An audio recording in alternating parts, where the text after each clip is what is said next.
Hello, Fedea.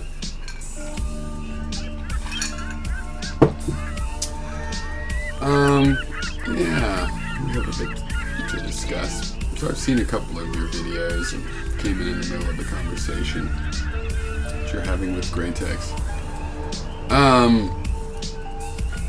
I see, first of all, you have this idea of objective truth, and as far as I'm concerned, you have a bit of a confusion between fact and opinion, and even separate from that, of what would constitute a lie. Now, so let me start, though. I want to talk about antinatalism. Let me start with the Gratex thing, you know, and yes, I watched the link you gave me of Boo Boo's video. Ironic. As if there's no problems with ad hominem from among antinatalists. Yeah, the thing is, lying has to do with intentionality, right? So part of Gratex lying would be that he would think otherwise than what he said. So he would have to think, you're correct, that he's failed to refute or address any of your issues.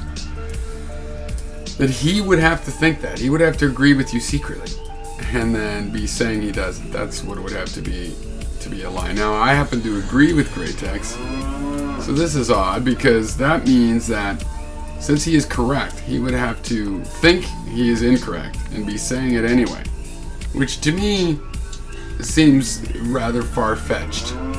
I think he made a good point to you,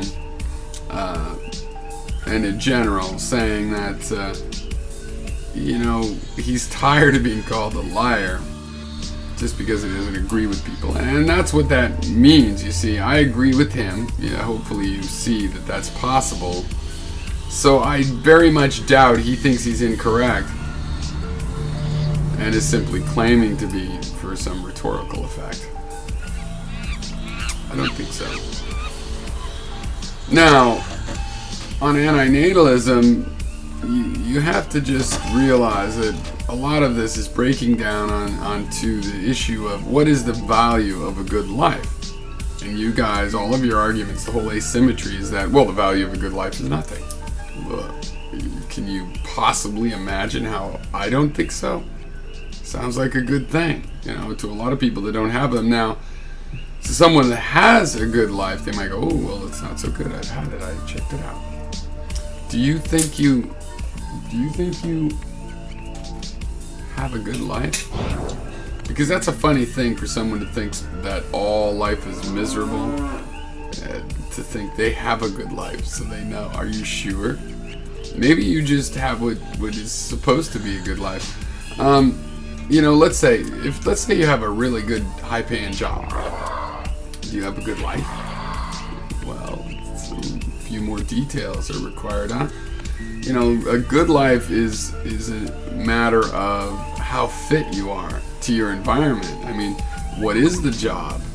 Do you like it? Some people love being a fisherman, some people not so much. Some people are okay being poor, some people not so much. Some people like, well, I'm okay being poor because at least I get to fish. It depends. Having a good life depends on if you're fit for your life. Right, if you're fit for it. Some people are miserable being famous, other people just go, yeah, this is exactly what I wanted. So, a good life is dependent entirely on being, you know, fit for it, which gives you two choices. Alright, one, you adapt to your environment, or two, you change your environment, or three, you know, some combination of the two. Now, woe unto he who is not willing to adapt to his environment. His standards are too high. Or that's what we call it, high standards. Unrealistic, imaginary standards, alternate terms. And is too weak to change his environment. I mean, that's your two choices. I find that refreshing about life, that ultimately you get those two choices. I find it refreshing that I'm faced with those choices and have to make hard decisions based on those choices. And I find it refreshing that other people do as well, as if by a law of physics. Now, Gratex has been talking to you about ennui, or as I like to call it, ennui, which is basically a kind of a dissatisfied boredom with a not bad situation. You can't call it good because, you know, the person feels stifled by it or stagnated. It's a stagnated feeling. So are you fit for a stagnated situation? Maybe not. Maybe you're an adventurer, but you're too afraid to go adventure. The point is that this comment of his, far from being, you know, a lying kind of phenomena, is hitting at this issue of you acting like you know what a good life is, so that you can conclude even a good life isn't good. Alright, and we've seen a pattern among you guys of having a certain amount of what you would call, let's see, mainstream, conventional-minded comfort that you're dissatisfied with. And you guys also, let me point out on my own, tend to talk about joy as though it's orgasms and cupcakes. And some of us think that it's not odd to babysit, and though it's work and they cause trouble and you have to figure it out and you want to be good to them and it's complicated and emotionally complicated, that's a real kind of a joy, and to get to know and bond relatives or the children or friends or whomever it is you're babysitting. That maybe it's not orgasms and cookies that define real healthy joy from which you can grow and be productively, you know, have productive emotions about what you do.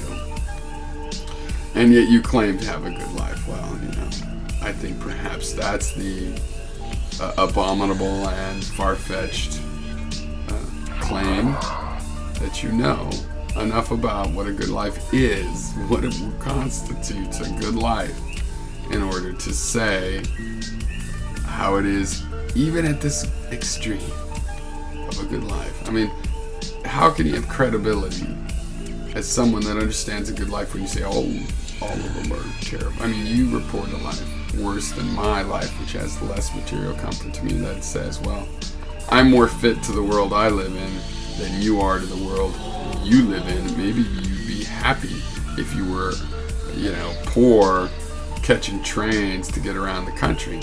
Some people have tried that out and found that they were more happy that way.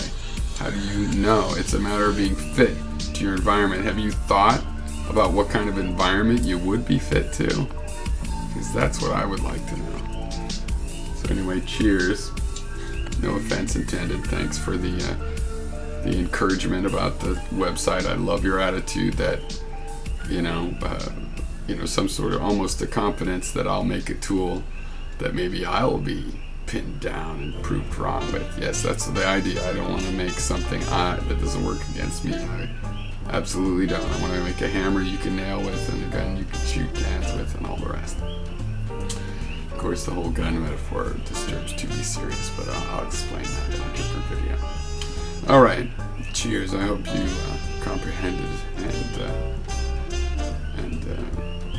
this and saw it as a non-lying response representing my take on the relevant, or at least some of the relevant issues.